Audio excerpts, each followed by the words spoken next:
185 min manata qanuni 2 otaqlı bir mənzil sizlərə çəkib təqdim edəcəm dəyərli izləyicilər. Yeni Yasamalda 77 nömrəli avtobusun son dayanacağında yerləşir. Bura mənzilin qonaq otağıdır. Qonaq otağımız olduqca genişdir, kvadrat sahəyə malikdir.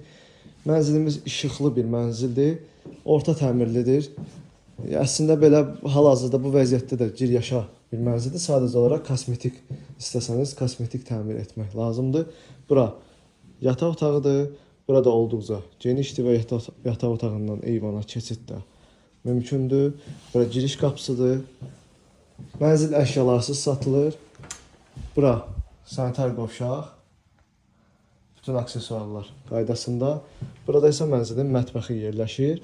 Mətbəxdən də eyvana keçmək mümkündür. 76 kvadrat müsahibəsi var. 185 min manata 17 mərtəbəli binanın 12-ci mərtəbəsində yerləşir. Kubcalıdır, sənədlər tam qaydasındadır. 185 min manata ərazinin ən yaxşı binalarından biridir. Mənzilə baxış keçirmək üçün göstərilən nömrələrlə əlaqə saxlayın. Açarlar bizdədir. Sağ olun. Sona qədər izlədiyiniz üçün təşəkkürlər.